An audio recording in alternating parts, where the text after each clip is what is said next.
তো hello guys, তোমরা সবাই কেমন আছো? আশা করি সবাই অনেক ভালো আছো। আবার নতুন একটা ভিডিও নিয়ে চলে এসেছি।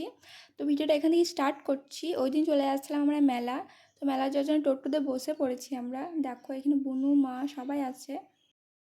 সো আমরা কথা বলতে বলতে মেলা চলে আসি, আর এখানে প্রচণ্ড ভিড় লেগে গেছিলো, তাই আমরা দাঁড়িয়ে আসছি। সো গাইস, ফাইনালি মেলায় ঢুকে গেছি। আপনি মেলার মধ্যে যেখানে থাকুন না কেন, আপনার পরিবার আপনাকে খোঁজ করছে। তারপর আমরা একটু মন্দিরে চলে যাই, আর মন্দিরটা এখানে খুব সুন্দরভাবে সাজিয়েছিল, দেখতেও ভালো লাগছিল। ও তোমাদেরকে তো বলাই হয়নি, এই মেলাটি ছিল চড়কের মেলা, অর্থাৎ আমাদের এখানে যেটা বলা হয় তেলপড়ার মেলা। এই মেলাটা হয় 8 দিন, বাট আমাদের 8 দিন যাওয়া হয় না, সেই জন্য 1 দিন কিংবা 2 দিন।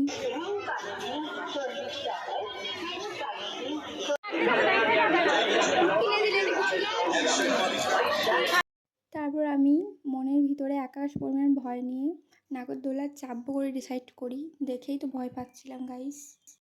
তো ফাইনালি চেপে পড়ি, দেখো গাইস।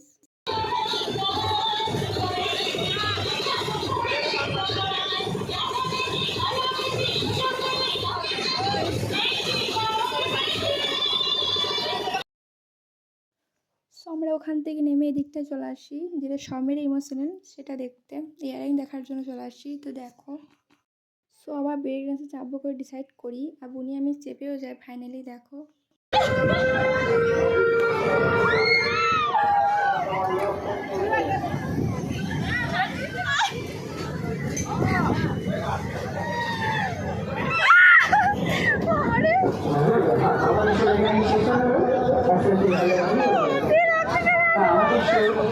শেষ করে দিচ্ছি, আস্তে আস্তে গাড়ি করবে।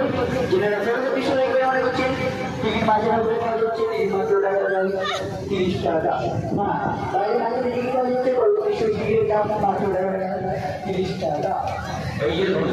সো অনেক রাত হয়ে গেছিলো বলে খাবার খেতে বসে পড়ি। তো এবার বাড়ি যাওয়ার পালা। দেখো ঢোকার সময় ছিল এক গাদা ভিড়, এখন পুরো ফাঁকা। এখন বাজে 12টার সময় এখন আমার যাওয়া বাড়ি। এখানে কাকু কেনাকাটি করছে কিছু জিনিস, প্রয়োজনীয় সামগ্রী। সো গাইস, আজকে ভিডিওটা এই পর্যন্ত ছিল। দেখা হচ্ছে অন্য কোনো ভিডিওর সাথে। ভালো লাগলে সাবস্ক্রাইব করে দিও। বাই।